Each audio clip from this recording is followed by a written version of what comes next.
You think kings rule the world? They don't. They never did.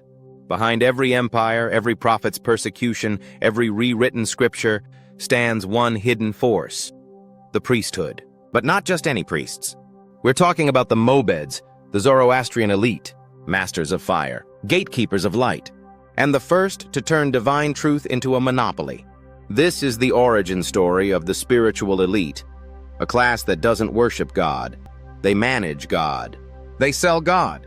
And they use the illusion of holiness to rule from the shadows. You were told religion was revealed, but most of it was engineered. Let's go back to ancient Iran, 2000 BC to 600 BC. The original Zoroaster, the same man we revealed may also be Abraham, didn't build a priesthood. He exposed them. His message was simple: truth is personal. Light belongs to all. Fire is the witness, not the god. But after he died, or vanished, his memory became dangerous. So the mobeds stepped in. They rewrote the Avesta. They buried his warnings. They inserted ritual hierarchies, legalistic purity codes, and a priestly caste system where only they had access to divine fire. They became the first spiritual aristocracy. Now here's the part they never teach. This wasn't just an Iranian phenomenon. This template spread to Babylon, to Egypt, to Rome. Because once the mobeds figured out how to institutionalize truth, every empire copied them. Let's break this down. In Babylon, priests operated the ziggurats, massive temple towers where astronomy, magic, and taxation merged. They declared divine messages from stars. They controlled calendars, farming, and kingship. Sound familiar? In Egypt, it was the House of Life, the priest scribes who preserved ritual knowledge. They didn't just perform ceremonies. They managed reality through language, dream interpretation, and energy grids aligned with star systems. But it was in Persia that the spiritual power system became perfected. The mobeds positioned themselves above kings, literally. In Sassanid Iran, the king was below the high priest in religious authority. Only the mobedi mobedan, the chief of the fire priests, could determine what was lawful before God. And then came the real move. They created a caste system. Born into priesthood? Divine. Born into military? Useful. Born into labor? Servant. Born into nothing? Forgotten. They justified incest, calling it purity of blood. They burned dissidents, calling it cosmic justice. They controlled access to fire, food, and forgiveness. And they called it religion. But this was never religion. This was power architecture wearing holy robes.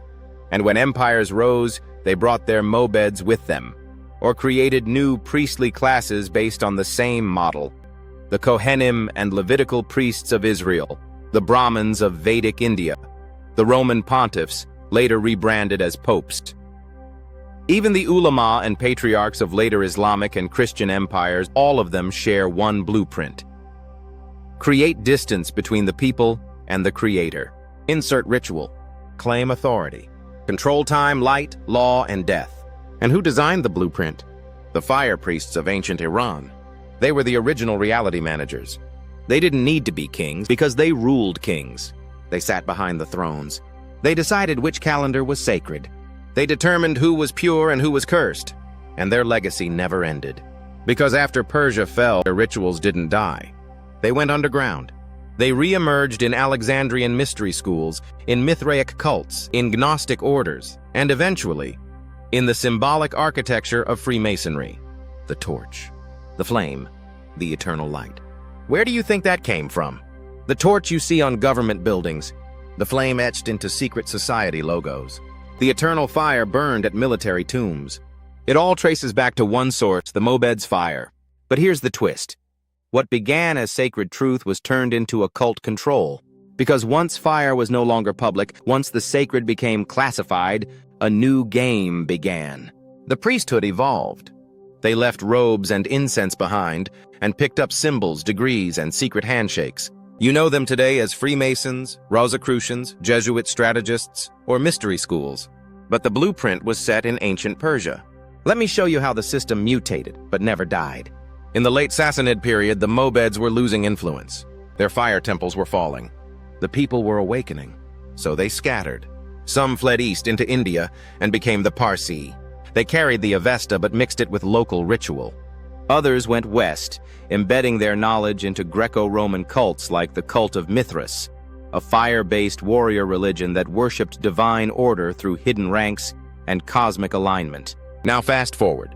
In Rome, the Mithraic rites secretly influenced the structure of what would become Catholicism. Hierarchy, robes, altars, sacred fire behind gold gates. In Alexandria, exiled priest scholars began fusing Iranian cosmology with Egyptian alchemy. This produced Hermeticism, a coded system of metaphysics that spoke of a one light, a secret lineage of knowledge, and initiations to ascend divine truth. And from Hermeticism came Kabbalah. And from Kabbalah came Enlightenment secret orders. And from those orders came Masonic lodges, full of Persian fire symbolism dressed in Western architecture. Still think this is ancient history? The Statue of Liberty? She holds a torch, the eternal fire. Her crown? 7 rays, ancient Zoroastrian numerology. And where does she face? The East. This isn't coincidence. It's coded memory. Because the priesthood didn't disappear. It just adapted. They no longer call themselves mobeds. They now work in think tanks, boards, and global forums. But their job is the same: control spiritual access, manage divine narrative, keep the real truth buried under rituals, dogmas, and authorized history. And they've succeeded, because most people still believe that religion is about what you're told, not what you remember. But here's the thing the mobeds couldn't predict: that the fire, the real fire, was never fully theirs. Because every few centuries a soul is born who remembers. Who doesn't need the rituals? Who doesn't need the robes? Who walks straight into the sacred and sees clearly?